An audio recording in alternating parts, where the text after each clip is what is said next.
bienvenue dans Saveur Passion. Moi c'est Manon. Et moi c'est Antoine.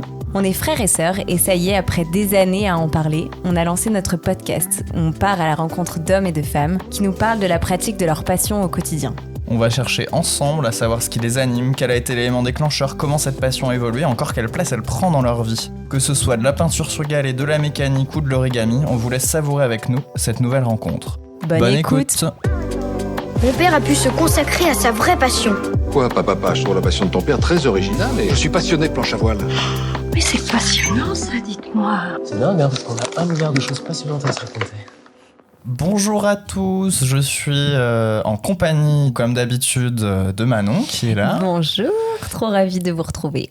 Et de quelqu'un que je connais depuis maintenant une dizaine d'années, que j'ai rencontré fin lycée, début d'études. Miline du coup. Bonjour à toutes et à tous, je suis ravie en tout cas que vous m'accueilliez Antoine et Manon. C'est plutôt toi qui nous accueille. C'est pas faux, mais je suis ravie de faire partie de votre podcast et j'ai très hâte. Moi aussi. Et bien merci Méline. Et pour commencer, effectivement, nous ne sommes pas ni chez toi Manon, ni chez moi. Oui. Mais nous sommes... où sommes-nous Manon ? Est-ce que tu peux nous décrire un peu l'endroit où on est, les choses qui ressortent, les sensations que tu as Ouais. Bah, moi j'avais hâte de venir, ça y est, c'est mon tour. C'est à moi de venir chez ton invité Antoine.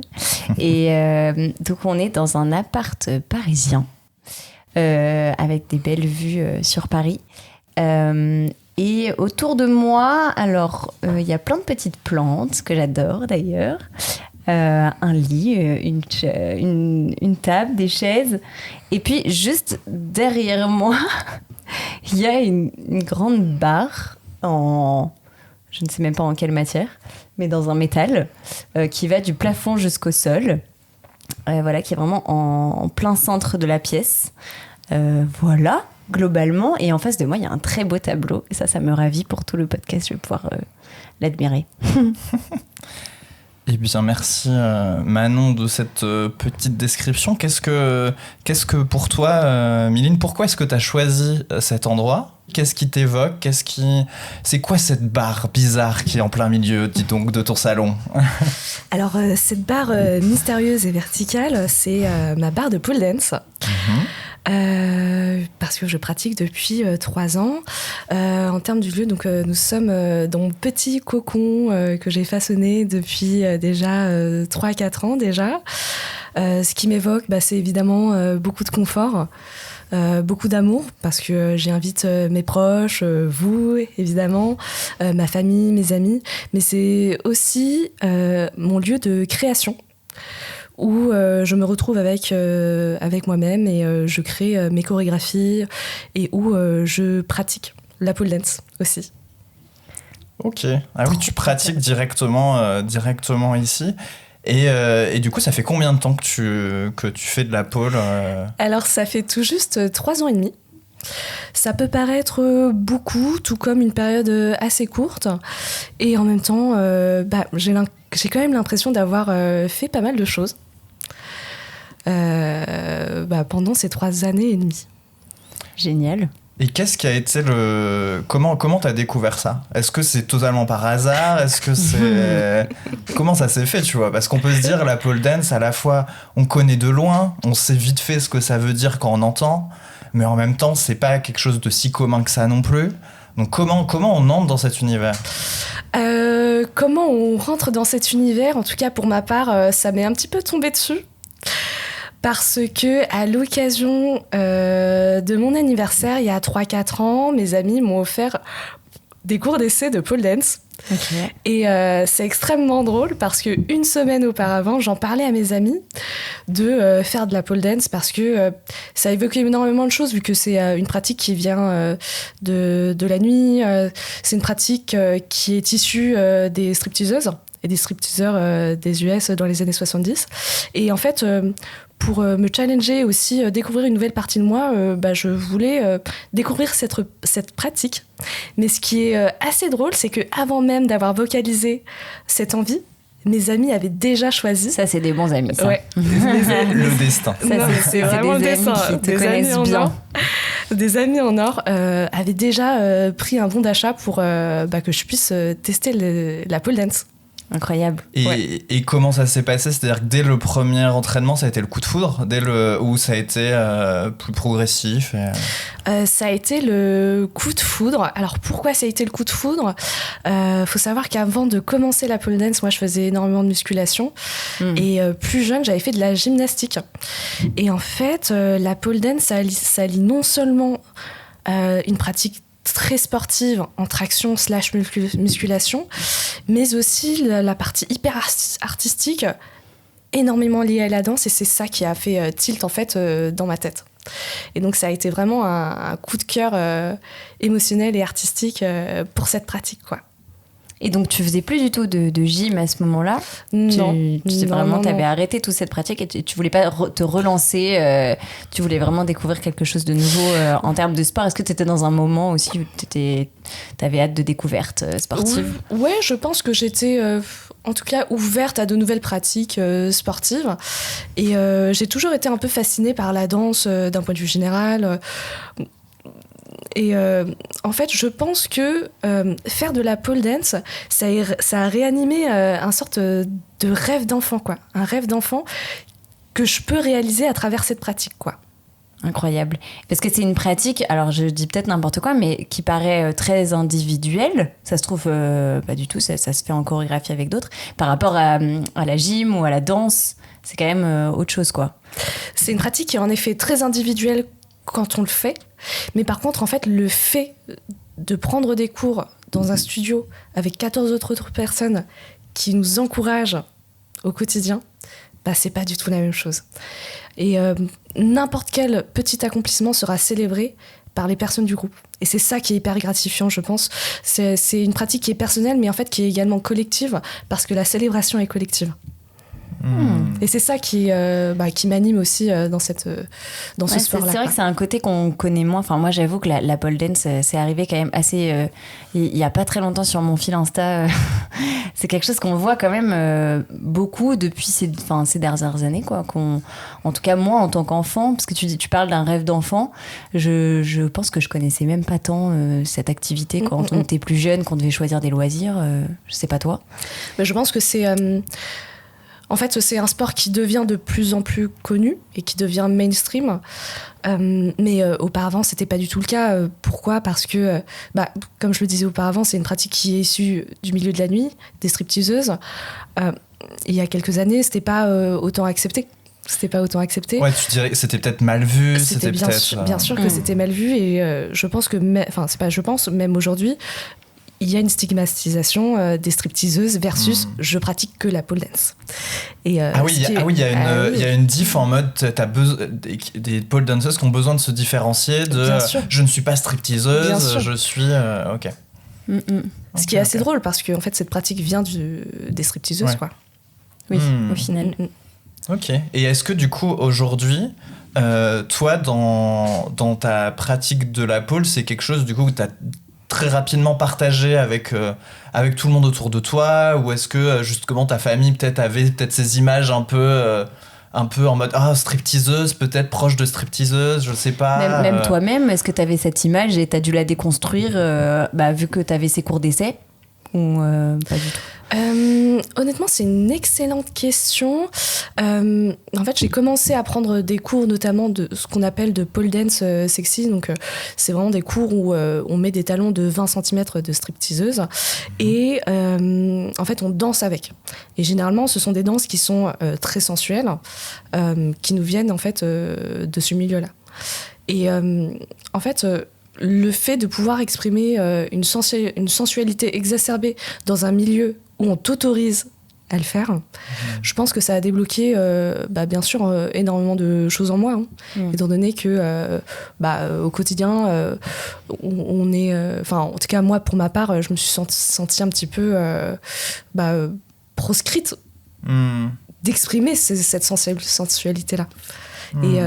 enfin, en fait, à travers un milieu que je connaissais pas, je peux l'exprimer, quoi.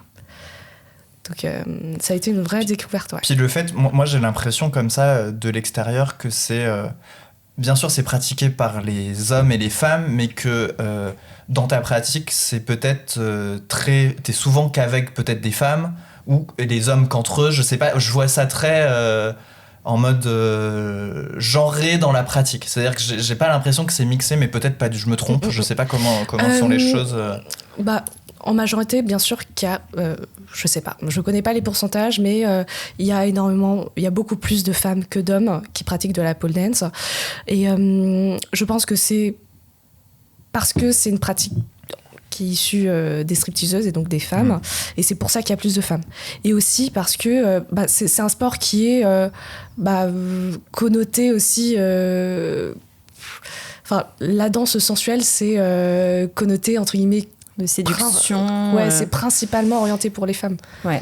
En tout cas, moi, j'ai pas encore vu de cours de pole dance où ce sont des hommes qui expriment en fait une sensualité exacerbée, ou en tout cas on en voit très très peu.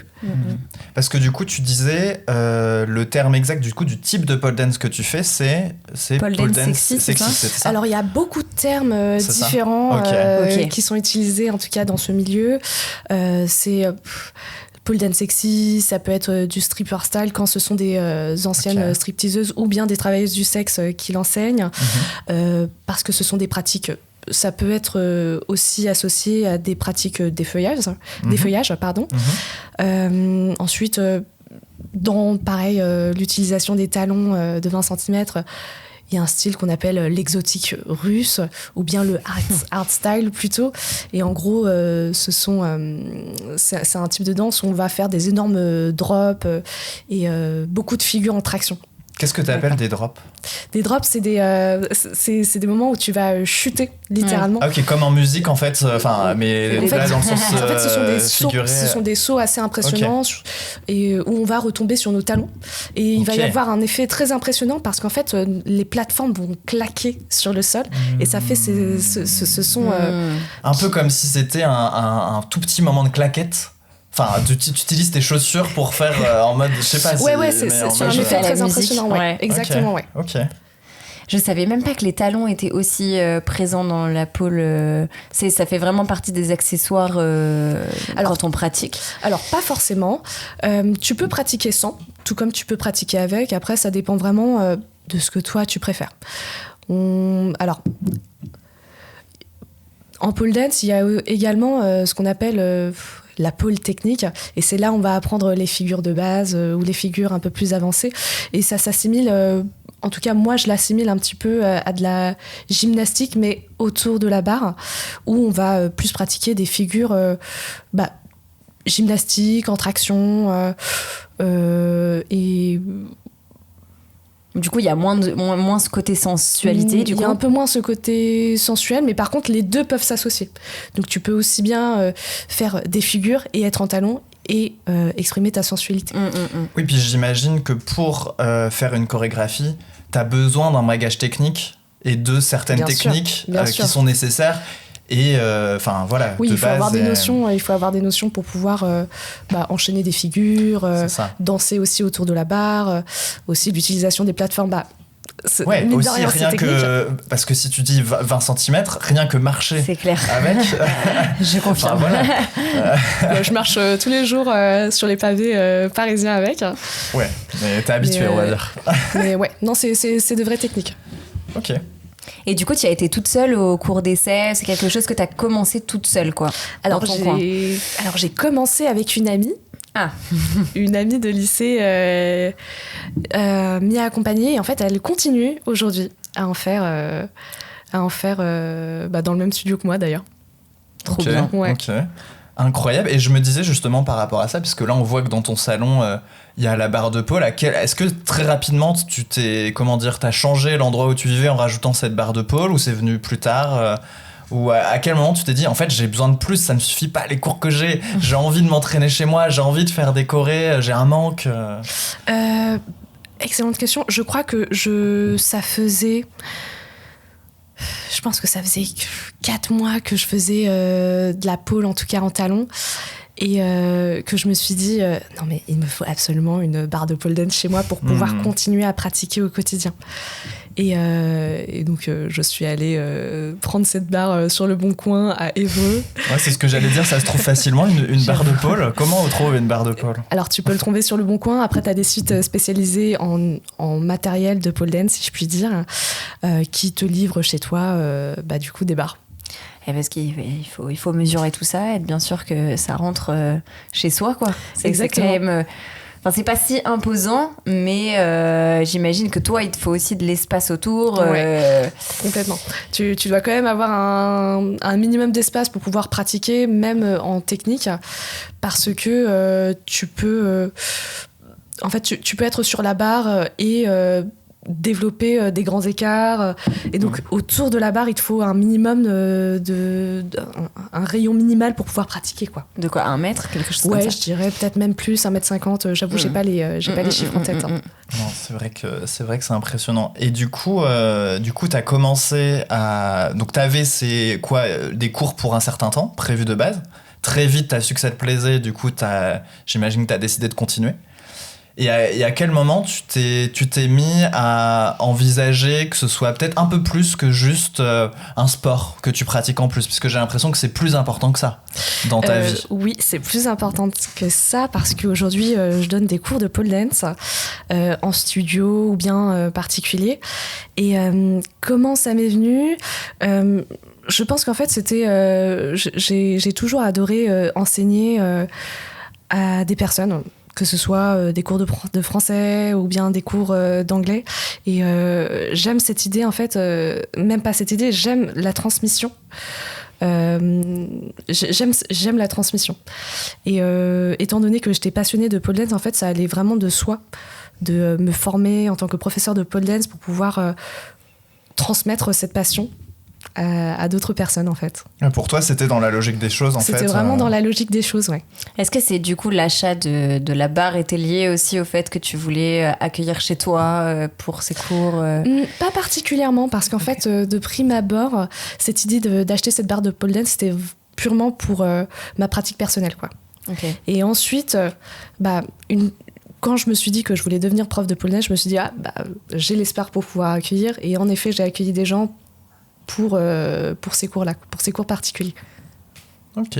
Et on parle là beaucoup de cours d'entraînement de pole, mais tu nous parlais un peu de chorégraphie, de choses comme ça, mais comment ça se passe? Est-ce qu'il y a des événements prévus pour lesquels tu t'entraînes, des représentations, des choses comme ça? Comment ça se passe? Est-ce que t'as Est-ce que tu t'aimes bien faire ça dans ton coin ou vraiment c'est ça que t'attends, c'est les événements pour être motivé pour apprendre une nouvelle choré, pour l'exprimer, la montrer, peut-être des compétitions? Comment ça marche, les shows en pole dance, en fait, ou tout ce qu'il y a autour? Alors, les shows en pole dance, c'est vrai alors, ça commence à arriver sur la scène parisienne, mais on retrouve notamment on retrouve les shows de pole dance surtout dans les cabarets. Que ce soit amateurs ou plus professionnels. Et il y a des scènes amateurs qui accueillent des performeurs et des artistes, des performeurs et des performeuses et des artistes dans l'aérien. Donc que ce soit la pole dance, le cerceau, le hamac, le tissu.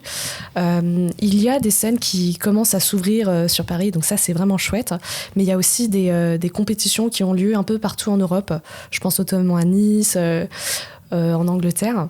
Après, pour ma part, est-ce que j'attends des événements particuliers pour créer? Pas particulièrement. Pourquoi? Parce que déjà, je suis amenée à créer pour les cours que je donne en studio. Et 2, parce que j'aime en fait la création lorsque je suis chez moi. Je fais énormément de freestyle et c'est un peu des moments où je reconnecte avec le moment présent et où je suis en réelle connexion avec moi-même, quoi. C'est un peu des états c'est très curieux, c'est un peu des états de pseudo-méditation, mais avec la barre et où je danse seule avec moi-même, quoi. Et où il y a quand même un certain effort. Comment tu ressens ça reste un sport. Je me rends pas compte à quel point tu disais que c'était quand même lié à ta pratique de la musculation avant. Toi, c'est quelque chose où tu te dépenses en même temps. de méditer, ce qui est assez fou. Oui, complètement. Je me dépense même beaucoup, que ce soit cérébralement parlant aussi pour la création de chorégraphie, mais aussi physiquement parlant, bien sûr. Mais je pense que je suis addict, en fait. Je crois que je suis addict à la pratique et à cette dépense physique et psychologique, quoi. Ouais. Et je comprends finalement, le but c'est vraiment, à t'entendre en fait, là où tu as le plus de ta récompense en fait à toi, c'est vraiment de faire, de pratiquer en fait. C'est pour ça que je demandais si c'était un show, s'il y avait mais la motivation première, j'ai l'impression que c'est de pratiquer pour toi avant tout. Oui, complètement. Et je trouve ça super dans sa pratique, d'avoir sa satisfaction ultime en fait, en juste passant un moment, comme tu dis, à créer pour soi, à méditer, à se dépenser effectivement. C'est un tout en fait, ça t'apporte... j'ai l'impression que ça t'apporte pas mal de choses et de sérénité, même dans ta vie autour, en fait, d'avoir la pole comme ça. Ah oui, ça fait vraiment... la pole dance, c'est une grande partie de ma vie. Parce que je pense que je dépense 60%, 70% de mon temps de loisir à faire de la pole dance ou à penser à faire de la pole dance. Ouais, c'est ça, c'est très chronophage, en fait. Ouais, que ce soit à faire... à préparer des cours, à créer de nouvelles chorégraphies, à me dire, ok, est-ce qu'il y a des scènes que je peux faire, à contacter, je sais pas, d'autres personnes pour essayer de faire des collaborations artistiques intéressantes, en dehors de la pole dance. Ça peut être quoi, par exemple, les collaborations artistiques La dernière que j'ai pu faire, c'est une collaboration pole rap.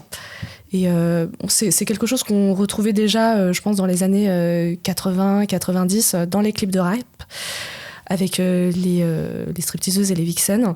Mais donc voilà, c'est quelque chose auquel je pense. D'autres choses aussi, peut-être... moi, j'essaie de... aujourd'hui, je m'intéresse aussi au monde un petit peu plus... au monde artistique urbain. Et donc, du coup, j'essaye d'orienter aussi ma pratique vers ça, quoi. Donc c'est des explorations, en tout cas. Si je Et toi, t'as déjà performé en public, du coup ? Ouais, j'ai déjà performé plusieurs fois en public, lors de scènes ouvertes, lors de compétitions, ça ne serait tardé, lors aussi de scènes où j'ai été recrutée pour performer en tant que pole danseuse. Et c'est vraiment une pratique que j'adore, parce que en fait, comme on se le disait tout à l'heure, la pole dance, c'est une pratique qui est quand même assez personnelle et individuelle, et de se mettre littéralement à nu, que ce soit physiquement et spirituellement parlant, si je puis dire, face aux autres. C'est pas seul. Et seul. C'est pas pareil. Franchement, c'est pas pareil du tout. Et en même temps, en fait, on se laisse porter par l'énergie du public. En fait, on l'apporte et on la reçoit aussi. C'est vraiment un échange qui est beau et que j'apprécie énormément. C'est vraiment chouette. Et du coup, si tu dis que tu donnes des cours, etc., moi, ça m'intrigue un peu sur vraiment la structure de tes cours. Je sais pas, sur 1h30 de pôle, qu'est-ce que vous travaillez concrètement ? Est-ce qu'il y a une partie justement de muscu, une partie artistique ? Enfin, ça a l'air très complet. Donc, comment t'organises tes Ça tes dépend cours ? vraiment du type de cours. Excellente question. Pour les cours, on va dire, techniques, il y a évidemment une partie d'échauffement et puis une partie où on va faire ce qu'on appelle des combos de mouvements. Et donc moi, je vais comment dire ? Je vais expliquer... Des combos, des enchaînements de mouvements, c'est ça ? Ouais, des enchaînements de mouvements. Et moi, mon objectif en tant que professeur, c'est de décortiquer au maximum le mouvement pour que les élèves puissent le comprendre déjà, et puissent le faire. Ensuite, dans un troisième temps, moi, ce que je vais faire, c'est assister les élèves pour leur dire ce qui va pas, comment on peut améliorer le mouvement, comment je peux aider aussi les élèves à aller... à pouvoir faire les mouvements en toute sécurité. Donc ça, c'est vraiment mon travail en tant que professeur. Tout ça en musique ? Alors, ça, c'est pour les cours techniques, mais le deuxième type de cours que je donne, ce sont des cours, ce qu'on appelle de chorégraphie. Et donc, en effet, il y aura toujours cette partie échauffement, mais dans un deuxième temps, je vais expliquer aussi les mouvements qu'on va faire sur une musique donnée, avec un rythme donné. Et donc ça, c'est ce qui m'éclate évidemment le plus, parce que moi, je suis très musicale. Enfin, c'est ce que la partie chorégraphie, c'est ce qui m'éclate le plus. Et donc enseigner les chorégraphies, pareil, je prends énormément de plaisir à l'enseigner. Mais c'est un peu dans la même veine où je vais décortiquer le mouvement et en fait voir si les élèves captent en tout cas ce que je souhaite enseigner. Et tout ça sur une musique. Ça paraît il y a l'air d'avoir une grosse évolution. Enfin, c'est vrai que quand on voit une barre comme ça, on se dit déjà monter dessus. Ça peut paraître bête, mais ça peut prendre plusieurs séances. C'est difficile. Hein. Ça peut être très long pour en arriver à être coordonné avec de la musique. Bien sûr, non, c'est pas facile. Hein. Sur des éléments, ça paraît complexe. C'est un travail après. Oui, c'est ça. Je pense qu'à force d'entraînement, j'imagine que tu es plus à l'aise dessus. Mais tu parlais un peu de compétition potentielle que tu allais faire. Comment ça marche une compétition de pole dance en fait ? Comment ça fonctionne ? C'est hyper intéressant. Alors, ce sont des organisations qui organisent une scène soit dans des théâtres, soit dans des lieux particuliers qui peuvent accueillir des bars de pole dance. Et là, pour le coup, c'est pas facile. Mais en gros, toi, en tant que participant, tu vas payer ton inscription et l'organisme soit accepte ton inscription, soit va faire une sélection en fonction des profils qu'ils reçoivent. Et une fois que tu es sélectionné, Mais est-ce que tu as un book pour te présenter ? Ouais. Comment ça fonctionne ? Pour ouais. dire quelle figure tu fais En fait, généralement, ils vont te demander une vidéo pas de présentation, mais ils vont te demander une vidéo de 2 minutes où tu vas performer sur une musique en pole dance pour voir ton niveau. Okay. Et en fonction de ton niveau, ils vont te dire, bon bah voilà, tu peux faire la catégorie amateur, par exemple, ou la catégorie semi-pro / professionnel. Et donc du coup, voilà. Après, évidemment, tu as différentes catégories. Je sais pas, est-ce que tu fais juste de la technique ? Est-ce que tu veux juste faire un style de pole dance particulier, extrêmement sensuel, par exemple ? Ou bien plus dans un style de danse différent, par exemple la danse moderne. Donc voilà, ça se passe vraiment comme ça. Ok. Et sur quoi tu vas être évalué en fait ? Sur la technicité de tes mouvements ? Sur est-ce que c'était artistiquement ? Est-ce que tout était bien coordonné ? Ça allait bien avec la musique ? Est-ce que Tu as le côté la grâce, j'imagine, que tu mets dans tes mouvements. Je suis pas juge. Par contre, en fait, ça dépend vraiment du type de compétition pour lesquelles tu postules. Est-ce que tes mouvements sont propres ? Est-ce que tu racontes vraiment une histoire à travers ta performance ? Est-ce que il y a eu une interaction avec le public ? Le costume aussi, est-ce que il va avec le thème de ta performance ? Enfin, il y a beaucoup de critères dont je pourrais pas les lister parce que je ne les connais pas par cœur, mais il y a plusieurs critères sur lesquels on est vraiment noté, ouais. C'est vraiment complet. Ok, effectivement. Je voulais revenir sur un point. Tu parlais du coup que vous pratiquiez, vous étiez à peu près 14, en tout cas à tes premiers cours, quand vous en faisiez. Et je me demandais, c'est qui fait de la pole dance aujourd'hui ? C'est qui, tu dirais, le type de personne, enfin tu vois, la personne type qui fait de la pole, tu vois, aujourd'hui ? Alors, c'est hyper intéressant. Pour ma part, je vais parler que du studio dans lequel j'ai pratiqué. De ce que tu connais, de ce que... Alors, la pole dance, aujourd'hui, c'est une pratique qui est pas donnée. En tout cas, je parle juste à Paris parce que y a la location, en tout cas, du studio, le matériel aussi qui coûte cher. Et en fait, la population qu'on retrouve, c'est principalement des populations qui ont les moyens de se payer des cours de pole dance.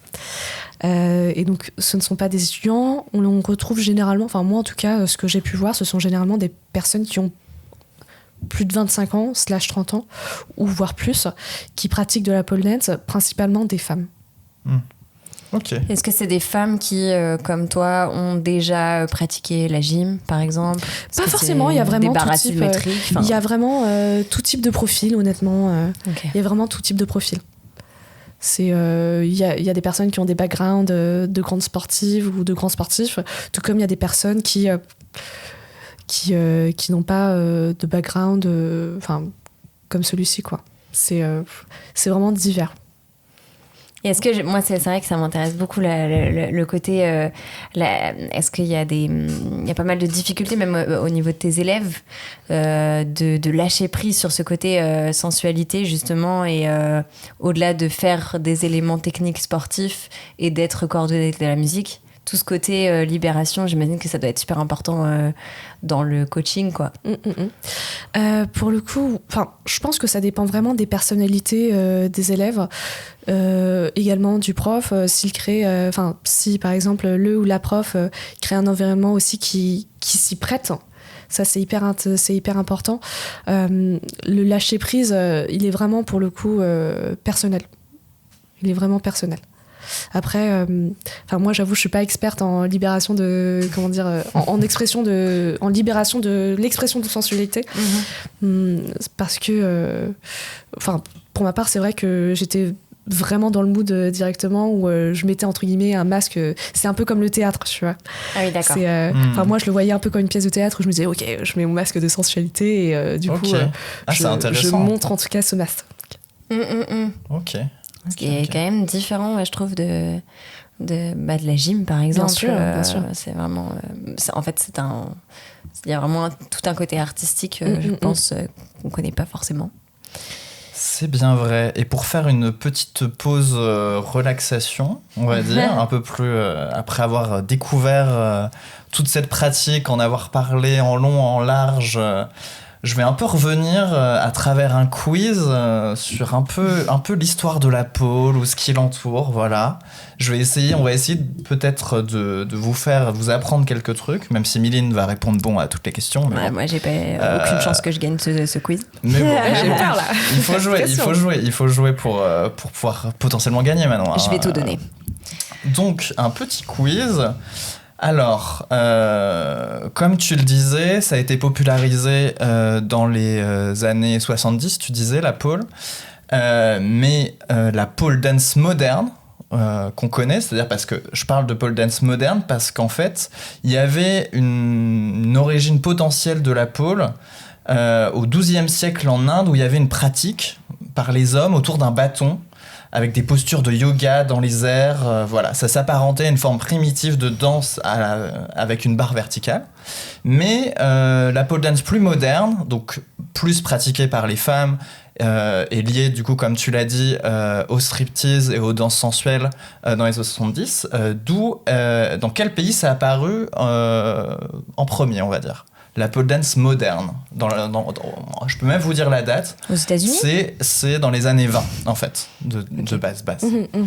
Est-ce que... Ouais, je vais vous dire des propositions. Vous allez me dire si... Oh là là, je vais trop vite. États-Unis, France, Canada ou Angleterre. Allez-y, moi, je dirais États-Unis, mais grâce à ce que tu nous as dit tout à l'heure, je pique ta réponse. Moi, j'aurais dit les États-Unis après les années 20. J'avoue, j'ai un doute. Là, ça me met un peu le doute.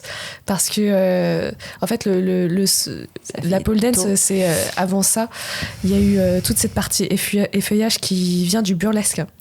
Et là, je ne sais pas si... Et d'ailleurs, les feuillages... La France, du coup, aurait ses chances. Ou bien les États-Unis. Et d'ailleurs, les feuillages, on l'a pas défini, mais si tu devais définir les feuillages et le décrire ce que c'est, les feuillages, pour des gens qui connaîtraient pas.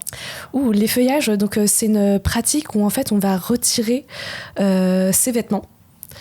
En faisant en fait un show, c'est vraiment une performance où on va retirer, où le performeur ou la performeuse va retirer ses vêtements. Donc ça s'apparente à du striptease. C'est du... c'est l'ancêtre du striptease, quoi. C'est ça ? Ouais. Alors, je sais pas si c'est l'ancêtre du striptease, mais en tout cas, il y a des liens. Ouais. Il y a des liens. Ok. C'est ça. Alors, vous me dites quoi ? États-Unis, France, Canada ou Angleterre ? C'est vrai qu'année 20... Il me faut une réponse. Attention. Moi, je reste sur les États-Unis, je crois, quand même. Moi, je pense que je partirais sur les États-Unis aussi avec... je pense... Eh ben, vous êtes trompé. Aïe, je suis mauvaise. C'est le Canada. Le Canada ? Ouais, parce que... C'est vraiment, on hésitait avec la France, mais voilà, États-Unis, France, Canada. Mes infos ne sont peut-être pas fiables, mais j'ai trouvé sur l'internet que la pole dance, du coup, serait née dans les tentes des cirques forains itinérants au Canada dans les années 20, durant la Grande Dépression. Donc c'était créé par des danseuses qui ont commencé à intégrer le poteau qui soutenait le chapiteau. Vous voyez, c'est très visuel, même vrai, ça fait vraiment le partie poteau des qui arts était du cirque, central des chapiteaux. Mais c'est pour ça que quand elle parlait des arts aériens et de tout ce qui est ruban, trapèze, tout ce qui se fait dans le studio, cerceau, ça m'a fait un lien dans ma tête en me disant, en fait, oui, c'est très lié, en fait. C'est parce que c'est aérien comme ça. Et donc, ces premières danses, dans les années 20, en fait, qui n'étaient pas encore totalement de la pole, hein, vous avez compris, on dansait autour d'une part, il y avait un nom à ces danses. Je vais vous donner 4 propositions, vous allez devoir essayer de me trouver quel était le bon nom. Ok ? Il y en a 3 qui sont fausses, une qui est bonne. Est-ce que c'était le Jiggle Jangle ? Est-ce que c'était le Hoochie Coochie ? Est-ce que c'était le Singy Swing ? Ou le Moonlight Grind ? Waouh, c'est compliqué. C'est très dur, c'est très dur. Donc c'est le nom de la danse dans laquelle pour la première fois on a vu apparaître des mouvements de pole avec cette barre centrale et une danse autour. Tu peux redire les 4 Jiggle Jungle, Hoochie Coochie, Swinky Swing, Moonlight Grind. Moi, je dirais le premier. J'aurais dit le premier aussi. Jiggle Jungle. Parce que ça vous semble comme ça. Moi, ça me fait penser justement. Ce serait un dérivé de. Enfin, ça me fait penser au cirque en fait. Donc, si c'est dérivé de ça. Moi, j'avoue que pour ma part, le jiggle me fait énormément penser à un mouvement de twerk. Qui est énormément utilisé par les stripteaseuses noires dans les années 70. En fait, c'est un mouvement en fait, où tu vas faire bouger tes cuisses et tes fesses. Et c'est un côté très impressionnant en tout cas. Et c'est un mouvement d'ailleurs qui est vachement repris en danse sensuelle. Ok. Eh ben, On a encore faux. Vous avez encore faux. Je suis désolé. On a toujours faux ensemble. C'était le Hoochie Coochie. Et en fait, ça fait référence au balancement des hanches, en fait. C'est ça. Mais j'ai cherché un peu, et en fait, ça veut pas dire ça littéralement, le Hoochie Coochie, mais c'est à ça que ça faisait référence. Quand on disait le Hoochie Coochie, on se disait la danse dans laquelle on balance les hanches autour d'un poteau, quoi. En résumé, quoi. Si on devait, en dansant, voilà. Mais donc, il y avait bien un petit lien avec les mouvements, comme tu... Oui, il y avait un petit lien avec les mouvements dans le nom. Ok. Mais en parlant de mouvements... je vais maintenant vous donner des noms de figures de pole. Et vous allez devoir me dire... alors, il y en a 3 qui existent, une qui n'existe pas. Donc attention, la pression. Je suis mauvaise en nom de figures de pole.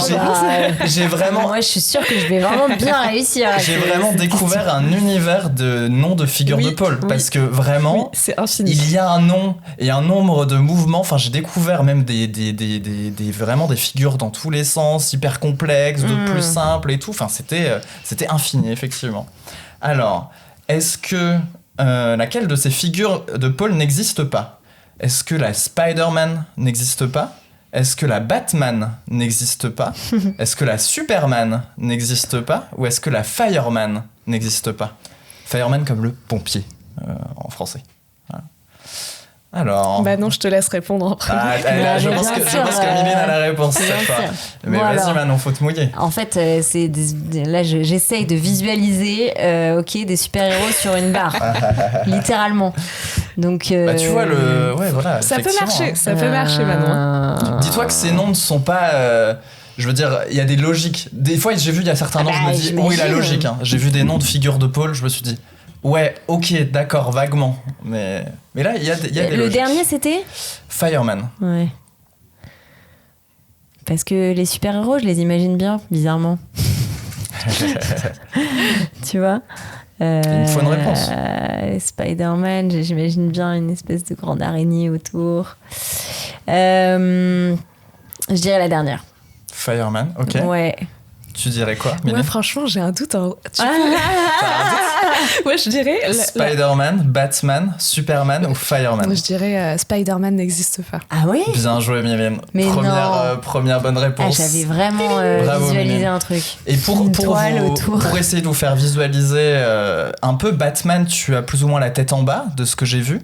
Tu as Superman, tu es en position plus ou moins comme on imagine Superman, avec les bras tendus vers le ciel. Exactement. Ouais. Et Fireman, j'ai vu, c'est une figure de base. Enfin, c'est où tu vas sur. Enfin, peut-être t'expliques mieux que moi. En fait, c'est vraiment une figure de base. Imagine-toi en fait un pompier qui descendrait d'une barre. Ok. Et d'accord. C'est ça. Ah, c'est juste ça. C'est ça. Okay. C'est ça. Mais voilà, Ok. je trouvais ça marrant Trop bien. de voir les noms. Et pour vous donner quelques autres noms de figures que j'ai trouvés, il y avait par exemple la Machine Gun, Oui, où, oui, on est, tout à fait. où on est en mouvement En effet. autour de la... Enfin, on est sur la barre comme si on allait... on était avec une mitraillette et qu'on allait tirer. Il y a également le Dragon Tail, Oui. la queue Tout de à fait. dragon, Ouais.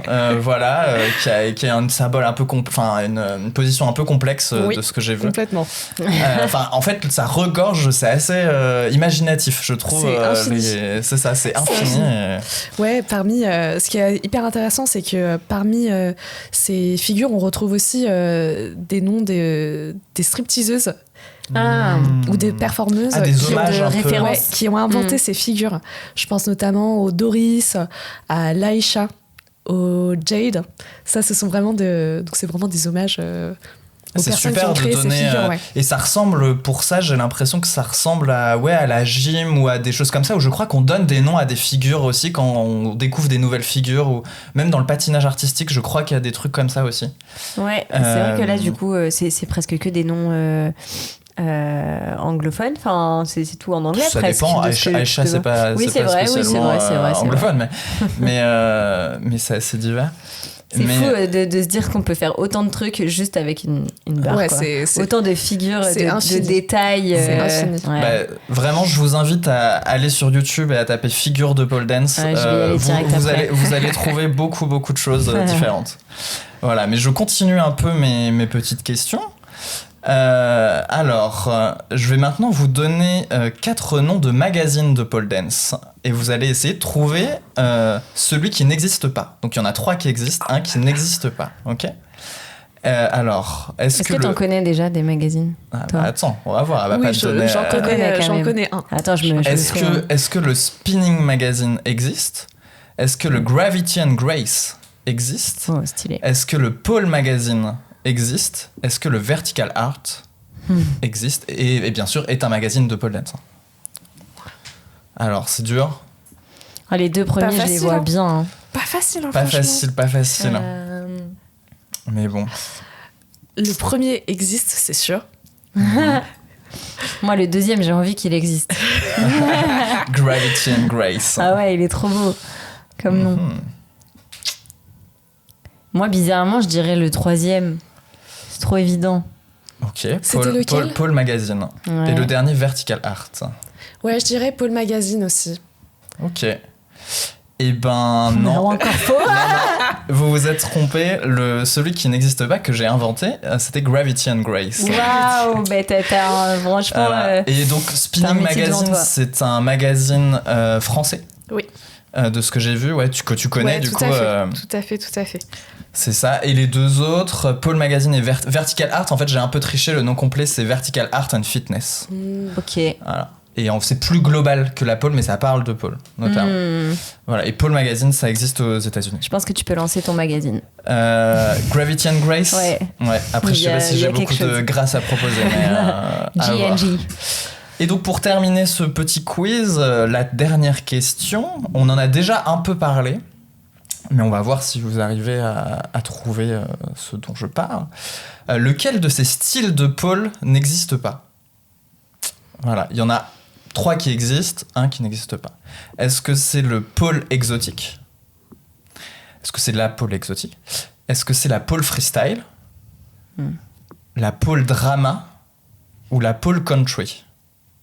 Oh, j'ai envie de voir de la pole country. Tellement fort. Méline te regarde avec des gros yeux. Non, pas du tout. Absolument pas. Non, je rigole, Absolument pas. Je rigole. Ah, c'est dur, hein. Mais alors, je crois que tu as mentionné la pole exotique à un moment donné. Oui. Donc, déjà. La pole drama, j'ai envie d'y croire aussi. D'un point de vue... enfin, justement, vu qu'il y a tout cet aspect très théâtral que d'ailleurs je connaissais pas autant. Et le deuxième, c'était Le deuxième, c'était la pole freestyle. ouais, mais celle-là aussi, elle me tente bien. Faut trouver celle qui n'existe pas. Bah oui. Oui. Toi, tu ne joues plus, quoi. tu veux vraiment mon avis? Moi, je pense que ces 4 catégories existent. Ah ouais. Parce qu'en fait, la poule, t'en fais ce que tu veux. T'en fais ce que tu veux. Tu peux très bien faire du hip-hop avec, tu peux faire du moderne avec. Moi, j'ai une amie qui a fait une compétition en mettant en avant la danse country qu'elle a appris aux États-Unis. Et donc, au final, tu vois, je me dis... Ouais, tu mets des thématiques, quoi. Et puis d'ailleurs, on n'a même pas parlé de musique, mais il y a, j'imagine, enfin, ça dépend aussi beaucoup de la musique que tu mets en fait, dans tes shows, quoi. Ouais, en fait, la pole dance, comme le nom l'indique, t'as danse à l'intérieur. Donc, au final, quel que soit le type, ton style, tu peux te l'approprier et t'en fais ce que tu veux, quoi. C'est vrai, je suis assez d'accord avec ta réponse, Mylène, mais il va me falloir une réponse. Ah, il faut quand même une réponse. Ah, je pensais qu'elle avait découvert ton trick. Non, il n'y avait pas de trick, mais je suis d'accord. Ma question n'est finalement pas valide totalement. Du coup, mais vous diriez quoi, en tout cas, si on recherche un peu quelles sont les catégories de pole, sur quoi on tombe pas, quoi? Bah, peut-être que la pole country, c'est un peu je pense que personnalisé, je pense que c'est très niche. Ouais, c'est la pole country que je n'ai pas trouvé, mais qui existe sûrement. Pour vous dire, du coup, la pole exotique, t'en as parlé un peu. Tu peux nous redire un petit peu ce que c'est? Ouais, si tu... Alors, ce qu'on appelle la pole exotique, c'est la pole en talons. Donc, elle peut être... comment dire? C'est un style de pole dance qui s'est popularisé, je pense, alors, à vérifier les sources, qui s'est notamment popularisé en Russie parce que c'est beaucoup de ce qu'on appelle tricks, avec, comme j'ai dit, des énormes drops, et c'est très en force. Okay. Après, aujourd'hui, ce qui est intéressant de mentionner, c'est que le terme exotique a tendance à être critiqué. Pourquoi ? Parce que en fait, il fait référence aux danseuses exotiques des années 50, 60. Et le terme exotique, c'est un côté un peu, enfin pas un peu, c'est un côté péjoratif parce que ça mentionne seulement les personnes de couleur. Oui, donc, au lieu d'utiliser ce terme exotique, il a tendance à être changé par le terme art style, par exemple. Okay. Mais du coup, le art style, c'est vraiment cette pratique où c'est beaucoup de traction, beaucoup de force, beaucoup de mouvements impressionnants, très en force. Et c'est un style très difficile. Très difficile. Ok. Et je voyais, ça me fait penser tout ce côté en force que j'ai regardé et je trouvais qu'il y avait vraiment la pôle sport vue comme un sport vraiment, et la pôle artistique et j'ai l'impression que toi, ce dont tu nous parles, c'est plus de la pôle plus artistique. En tout cas, c'est la partie que tu préfères. Mais qui a un côté qui se rapproche beaucoup plus de la gym et qui est le pôle sport, pôle fitness en fait. Tout à fait. Qui est autour de ça. Mais du coup, pour vous dire les différentes catégories que j'avais vues, le pôle drama, selon vous, c'est quoi le pôle drama? Est-ce qu'on est dans une expression dramatique autour de la barre? C'est un peu ça, en fait. L'idée, c'est que ça intègre des costumes, des mises en scène, avec des éléments narratifs et dramatiques autour de la pôle. Ouais, ça peut être aussi appelé pôle théâtre. Ouais. Ça parle aussi un peu plus... c'est vraiment une mise en scène avec une histoire à raconter. C'est assez cool, quoi. Ouais. C'est une performance à part entière, quoi. C'est exactement ça. Et le pôle freestyle, en fait, c'est tout simplement, tu nous en as un peu parlé, mais c'est de l'improvisation, en fait. Exactement, ouais. C'est l'idée il n'y a pas de chorégraphie préétablie. Tu danses en fonction de la musique et de ton inspiration. Et voilà, mais il y a vraiment plein de comme tu le disais, de catégories de pôles différents en fonction de la musique que tu veux mettre en place, en fonction des mouvements, j'imagine. Ouais, c'est ça. C'était assez intéressant à découvrir tout ça. Voilà. Et même dans l'exotique, je voyais qu'il y avait de l'exotique flow, de l'exotique hard, de l'exotique old school. C'est sans fin, ouais. J'ai l'impression que c'est un univers, c'est ça, tu mets le pied et tu découvres qu'en fait c'est infini. Mais donc quand tu prends des cours, toi par exemple les cours que tu donnes, est-ce que tu les thématises? Alors les cours que je donne, ils sont nommés Sexy Heels Choréo. Ok. Choréo? Ouais. Chorégraphie sexy. C'est moi qui suis. Du coup. Et honnêtement, pour ma part, je ne saurais même pas catégoriser mon style de pole dance en danse. Ouais. Est-ce que c'est du flow? Est-ce que c'est... En tout cas, c'est pas de l'old school, parce que old school, c'est vraiment sensualité exacerbée au maximum qui reprend, qui puise ses sources, en tout cas, dans le striptease. Ok. Après, le flow, c'est l'association de mouvements tout en fluidité. Ouais. Mouvements hyper propres et tout. Hardstyle, c'est les gros tricks et tout ça. Mais je pense que c'est infini, quoi. Franchement, c'est sans fin. Ouais, et toi, t'as pas de préférence. Enfin, tu nous disais, le freestyle, t'aimes bien. Mais en fait, en fonction de ton humeur, en fonction des cours. Et puis, vu qu'il y a certains types, j'imagine, que tu fais en cours et que tu fais pas quand toi, t'es solo. Et ça te permet de voir plein de choses, quoi. Est-ce que tu fais des stages, par exemple, d'exotique pour te spécialiser, quoi? Alors... pour ma part, je fais pas de stage, on va dire, d'intensif de pole dance, parce que c'est un coût que je pense aujourd'hui je suis pas prête à mettre. Et puis surtout, moi je préfère en fait l'apprentissage, on va dire, petit à petit au quotidien, quoi. Plutôt que des stages intensifs, 3 semaines d'un coup. Ouais, tu te fais des petites découvertes. Ouais, je préfère ça, ouais.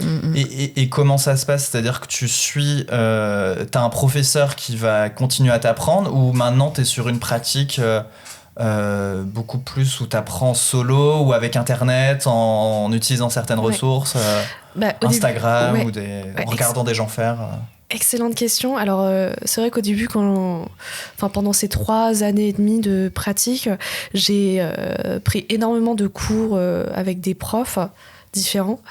Et là, aujourd'hui, je suis plus dans une recherche de style, en fait. Une recherche personnelle, artistique. Comment est-ce que je pourrais me développer? Comment est-ce que je pourrais... exprimer ma personnalité à travers la danse. Et c'est vrai que c'est pas facile du tout, parce que ça demande énormément d'introspection, de ce que j'aime, ce que j'aimerais aussi exprimer, quoi. Aujourd'hui, je continue à prendre des cours, plutôt des cours en ligne de professeurs qui sont pas sur Paris. Notamment des professeurs qui sont plus qui ont un style un peu plus urbain, si je peux dire, slash hip-hop, parce que c'est un style que j'apprécie énormément et je pense qu'il me ressemble plus. Professeur français, du coup, ou même non, ce sont des professeurs russes, américains. C'est super de pouvoir faire ça à distance. Ça c'est vraiment chouette. C'est vraiment chouette. C'est vraiment cool. Ok, parce qu'aujourd'hui, tu dirais les grands pays de la pole aujourd'hui, où il y a beaucoup de pratiquants, c'est les États-Unis en gros, ou c'est... Honnêtement, je saurais pas répondre à ta question, parce que j'ai pas fait d'études là-dessus. Après, la pole, elle est développée. Je pense qu'aujourd'hui, elle est développée un petit peu partout. Après, c'est vrai que, ce que moi je vois sur les réseaux sociaux, c'est énormément de Russes, énormément d'Américains, d'Australiens aussi, où la scène est assez développée. Pareil, l'Angleterre, énormément d'Anglais. En France aussi, on a aussi ce qu'on appelle des pole stars. Donc, des pole stars, donc des personnes qui sont très connues pour leur pratique de pole dance. Honnêtement, dans tous les pays, on a d'excellents pole dancers et pole danceuses, quoi. Super. C'est super que ça se développe. Ouais. C'est ça, j'ai l'impression que c'est assez... Il y en aura de plus en plus. Oui, je pense. Et du coup, je reviens juste sur un petit truc que tu nous disais au départ, que est-ce que maintenant, le fait que tu donnes tes cours, etc., c'est quelque chose que tes proches connaissent cette passion-là, ils t'encouragent dans les cours, comment est-ce que t'en parles autour de toi? Est-ce que t'as ramené des potes dans la passion? Alors, ma pratique de pole dance, je l'ai jamais cachée à qui que ce soit. Ni à ma famille, ni à mes amis, ni à mes collègues. J'ai toujours été assez transparente. Donc en fait, le fait de devenir prof de pole, pareil, il n'y a eu aucun blocage à ce niveau-là. J'ai en effet commencé à donner des cours de pole à mes potes.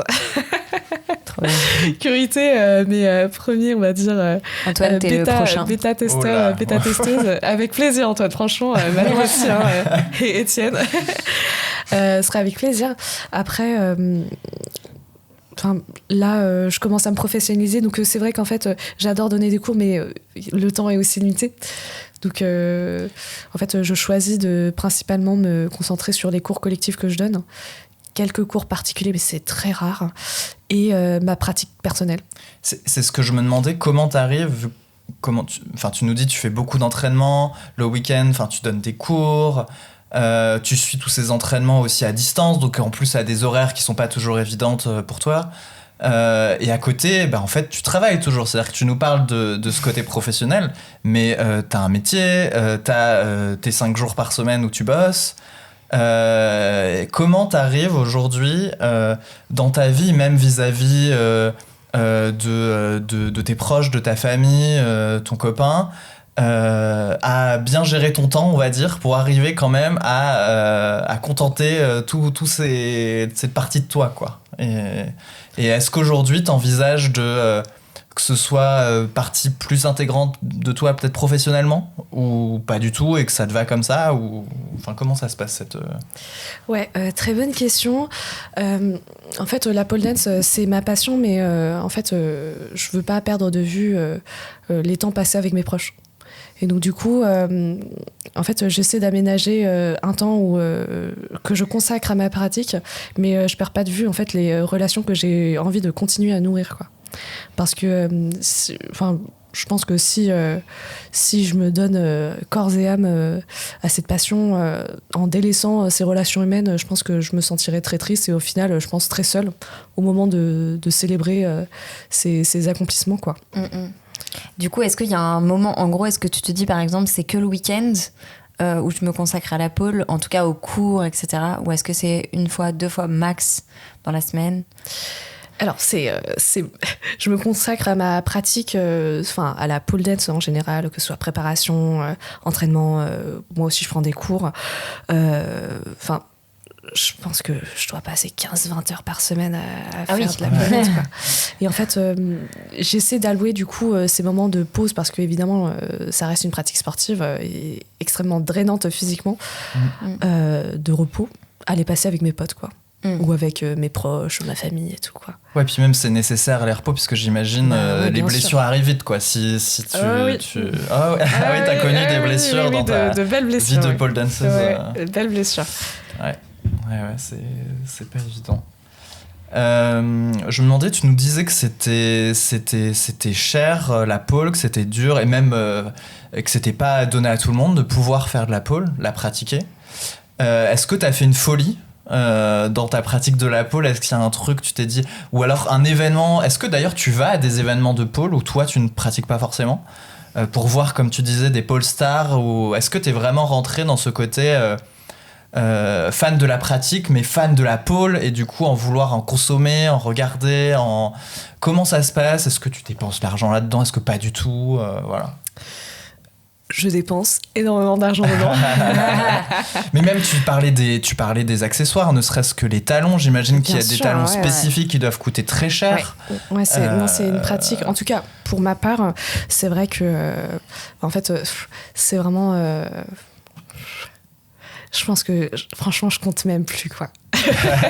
Ouais, je compte même plus. Franchement, je compte même plus. Il n'y a plus de limite. Ouais, il n'y a plus de limite. Non, franchement, en fait, le fait de pratiquer, ça coûte cher, en tout cas en France. Avec ça vient évidemment les accessoires. Donc, pour ma part, il y a les talons. Ensuite, parfois viennent aussi des envies de te sentir bien aussi avec des vêtements spécifiques. Donc, ça s'y ajoute. Parce qu'il y a des vêtements qui doivent être spécifiques, j'imagine, au niveau du frottement avec la pole. Bien sûr. C'est ça, pour que ce soit... que c'est pensé pour, j'imagine, pour que tu sois le plus à l'aise et que tu puisses faire tous tes mouvements sans avoir l'impression d'être bloqué ou d'être... Après, non, je sais pas. Franchement, honnêtement, si je devais être factuel, un short et une brassière, ça suffit. Ok, très bien. Par contre, après, c'est le fait de se sentir bien dans ses vêtements qui va faire que tu dépenses plus ou moins d'argent, quoi. Ouais, c'est ça. Après, chacun est libre de choisir tel ou tel vêtement et tout, mais moi, je sais que dans les premières années de ma pratique, j'ai dépensé beaucoup d'argent dans tout ce qui est matériel de pole dance et aussi vêtements de pole dance, quoi. Parce que j'avais envie de me sentir bien, sensuelle aussi, et j'avais envie de découvrir en tout cas cette partie de moi, quoi. Et est-ce qu'encore maintenant, t'as un peu des rêves de pôle qui sont pas encore atteignables? Ah oui, des objectifs que tu te donnes à toi. Tu parlais de compète, mais ça peut être... T'as d'autres choses peut-être? Ouh, des rêves de poule. Mais je pense que je les atteindrai jamais. Hein. Mais il faut... Ça veut dire jamais. Il faut jamais dire jamais. C'est pas faux. Cela dit, vu là où j'en suis, je me serais jamais d'ailleurs, est-ce que tu serais... C'est ça, est-ce que quand t'as rentré pour ton premier cours de pôle, tu te serais imaginé 3 ans et demi après en train de donner des cours? Voilà. Non mais absolument pas. Franchement, j'étais arrivée à mon premier cours, mais naïf comme tout. Hein, où je me disais, bon, c'est un truc que je ferais une fois par semaine, une fois toutes les 2 semaines. Bon, voilà où j'en suis 3 ans et demi après à donner des cours. Hein. L'addiction. Ouais, non, clairement. Et excuse-moi, pour revenir... En rêve, et du coup, le rêve ultime de pôle. Mon rêve ultime de pôle. Est-ce qu'il y a un show, une artiste de pôle que tu rêverais de voir? Ou de performer avec, peut-être aussi. Ouais, ou de faire des collaborations. Je pense que ce que je souhaiterais faire, ce serait peut-être performer pour un concert. Par curiosité, quoi. Simplement en termes d'expérience de vie. Ensuite, en rêve de poule, ce que j'aimerais faire, c'est, je pense surtout réussir à trouver mon identité en fait à travers cette pratique et voir comment je peux évoluer dedans, quoi. Ça aussi, c'est infini, je pense. L'évolution, bah oui. ouais. Et comme peut-être dernière petite question, pour quelqu'un qui découvre la pole là en nous écoutant, la pole dance, et qui, et je le comprends, est hyper intéressé en se disant mais ça a l'air incroyable comme pratique, il y a plein de choses à faire dedans, on peut trouver son propre style, sa propre pratique à soi. Qu'est-ce que tu donnerais comme conseil pour débuter? Tu dirais quoi? Voilà, il y a quelqu'un là qui écoute, peu importe où il est, en France ou ailleurs, tu dis quoi? Voilà. Prends ton premier cours de pôle. C'est tout ce que j'ai à dire. Tout simplement, prends ton call, vas-y du coup, tu disais avec une brassière, un short, pas besoin de plus de... Exactement. Et vas-y, ok. Oui, je pense que en fait, simplement tester et voir si ça nous convient et puis ensuite... se laisser embarquer par le truc. Je pense que sans... Est-ce qu'un cours d'essai peut suffire ou tu conseilles d'essayer 1, 2, 3 cours? Parce que peut-être au début, ça peut paraître très très compliqué. C'est ce que moi je m'imagine en tout cas. Est-ce que tu recommandes de faire au moins 3 cours pour essayer de voir Je dirais que c'est pas forcément nécessaire parce qu'en fait, lorsque tu fais un cours de débutant, tu apprends des mouvements de débutant. Dès le premier cours. Et en fait, il est possible de réussir à faire des figures dès le premier cours. C'est ce que j'allais dire. Est-ce que très rapidement, tu as la satisfaction de te dire bien sûr, j'arrive à faire des trucs. Bien sûr. Dès le premier cours, tu peux faire. Ah oui. Okay. C'est vraiment accessible en tout cas. En fait, personne ne va te demander de faire un drapeau dès ton premier cours. Ça, c'est un peu l'image qu'on a de. Enfin, si tu parles de pôle, je pense à n'importe qui, on a l'image du mec qui fait le drapeau. D'ailleurs, souvent, on a plus, alors que les femmes aussi savent faire des drapeaux, j'imagine, mais c'est dur pour les deux. Ça a l'air très très dur. Et pour rester dans ce sujet-là, est-ce que tu parlais, d'Instagram peut-être, une chaîne Insta à suivre où tu te dis, pour suivre la pole, suivez ça, c'est super, des super bons conseils, ou du YouTube, ou peu importe. Des chaînes quelque chose à suivre sur les réseaux ou un magazine. Le Spinning Magazine. Spinning Magazine est un très bon magazine. J'adhère complètement. Je lis toutes leurs revues. Sinon, une chaîne Insta, je crois que ça s'appelle The Pole Physio. Okay. Donc en anglais, qui donne d'excellents conseils pour la pratique de pole dance. Super. Ok. Trop bien. Est-ce que toi-même, tu as peut-être un compte pour tes cours? Oui, effectivement, où on peut te suivre pour tes cours. Oui, alors ça s'appelle Myline Damo. Ok. Est-ce que tu peux peut-être épeler pour les gens qui nous écoutent? Alors c'est MYLINH-DAMHO. Ok, on le mettra peut-être en description. Yes. Avec plaisir. Bien sûr. Et... Une dernière petite question qu'on va te poser. On va du coup faire un prochain épisode avec un autre invité. Donc je vais inviter Antoine à découvrir cette nouvelle personne. Et du coup, on aimerait te faire un petit peu... te questionner sur quelle passion ce sera qu'on traitera entre guillemets la prochaine fois. Donc avec un son qu'on va te faire écouter, est-ce que tu pourrais nous dire un peu ce qui te vient à l'esprit quand tu entends ce son et deviner quelle passion on va pouvoir découvrir la prochaine fois? Quelle passion ou activité? Alors, si j'y arrive...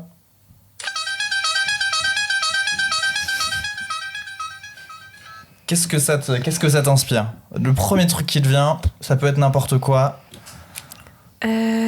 Instrument de musique, évidemment. Ok. Je sais pas. Je me demande si C'était furtif.